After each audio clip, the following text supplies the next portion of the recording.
Praise the lord. ఈరోజు దేవుని వాగ్దానము కీర్తనల గ్రంథము 68వ అధ్యాయము 5వ వచనము. దేవుడు తండ్రి లేని వారికి తండ్రియు విధవరాండ్లకును న్యాయకర్తై ఉన్నాడు.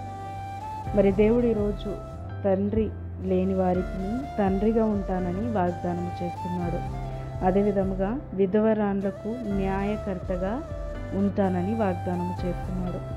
మరి తండ్రి లేని కుటుంబం మనము చూస్తే పోషణ లేని కుటుంబము, రక్షణ లేని కుటుంబము, సంతోషము లేని కుటుంబము, మరి బాధతో కష్టముతో మరి నెట్టుకు రావాల్సిన పరిస్థితి, అవమానముతో వేదనలతో బాధలతో మరి ఆ జీవితానికి ఏదో ఒక కొదువతో మరి నింపబడతాడు. అందుకే తండ్రి లేని వారి పక్షమున నేను తండ్రిగా ఉంటానని దేవుడు చెప్తున్నాడు. ఈరోజు అనేకులు మరి అనాథలుగా ఉన్నారు. మరి వాళ్ళ తల్లిదండ్రుల పాపమే కానీ మరి తల్లిదండ్రులు వదిలేసిన వారు కూడా తండ్రి తల్లి లేక బాధపడుతున్నారు. మరి అలాంటి వాళ్ళకు కూడా దేవుడు ఈరోజు తండ్రిగా ఉండి వారిని పోషిస్తున్నాడు.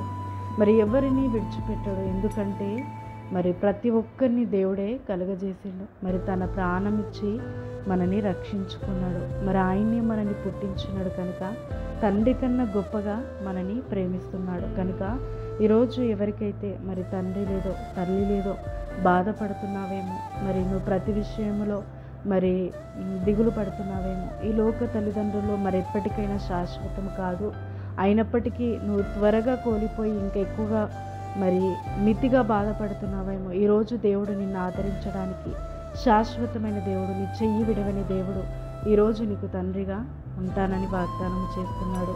మరి ఈ తండ్రి ఎప్పుడు నీ చెయ్యి విడవడు.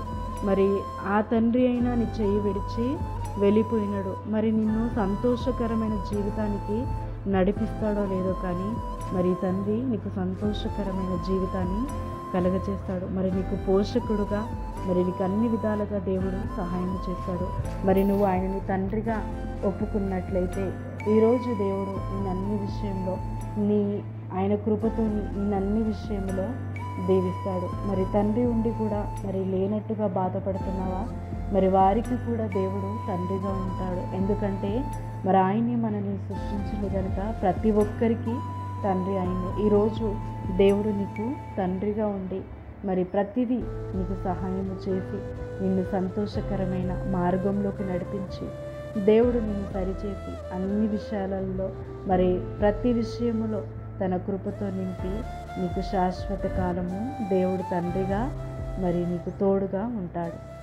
మరి ఈ వాగ్దానము మీ అందరి జీవితంలో మరి నెరవేర్చబడను కాక. ఈ వాగ్దానము పొందుకున్న మనము ధన్యులము. దేవుని ప్రేమ చేత తండ్రి ప్రేమ చేత మనకు ఆదరణ కలిగి నిత్యము మనము సంతోషంగా దీవించబడదుము కాక. ఆమేన్. ప్రార్థన. తండ్రి, యేసుక్రీస్తు నామమున ప్రార్థిస్తున్నాం. తండ్రి లేని వారికి తండ్రిగాను విధవరాండ్లకు న్యాయకర్తగా ఉండేవాడు నీవే న్యాయము తీర్చువాడు ప్రభా. మరి ఒక పోషకుడుగా మరొక రక్షకుడుగా మాకు అన్ని విషయంలో ఈరోజు తండ్రిగా ఉంటానన్నా నీవు తండ్రిగా ఉంటే ఇదిగో తండ్రి ఏ విషయానికి మేము భయపడనక్కర్లేదు. మరి ఈ వాగ్దానము మేము స్వతంత్రంగా మరి ఇదిగో అనుభవించులాగా మరి తండ్రి ఇదిగో ధైర్యముతో మేము ముందుకు వెళ్ళులాగా ఈ వాగ్దానం మాలో నెరవేర్చబడేలాగా మరి నిన్ను తండ్రిగా మేము అంగీకరించి మరి ప్రతి విషయములో మేలులతో ఆశీర్వాదాలతో నింపబడేలాగా మమ్మల్ని దీవించమని ప్రార్థిస్తున్నాను. ఇంతకన్నా ధన్యమైన మరి గొప్ప వాగ్దానం ఏది లేదయ్యా. నువ్వు మాకు తండ్రిగా ఉంటానని, ఈరోజు మా పక్షం ఉంటానని, మమ్మల్ని బిడ్డలుగా నువ్వు అంగీకరించిన అన్న వాగ్దానాన్ని బట్టి నీకే వందనాలు చెల్లించుకుంటున్నాను. ఈ వాగ్దానము వింటున్న ప్రతి ఒక్కరిలో నెరవేర్చు. నీ బిడ్డలుగా నిన్ను తండ్రి అంటున్న ప్రతి ఒక్కరిలో నెరవేర్చమని యేసుక్రీస్తు నామమున ప్రార్థిస్తున్నాను తండ్రి. ఆమేన్. ఈ వాగ్దానము మీ అందరి జీవితంలో నెరవేర్చబడి నిజముగా దేవుడు మీకు తండ్రిగా నిత్యము ఉంటాడు. ఆమేన్.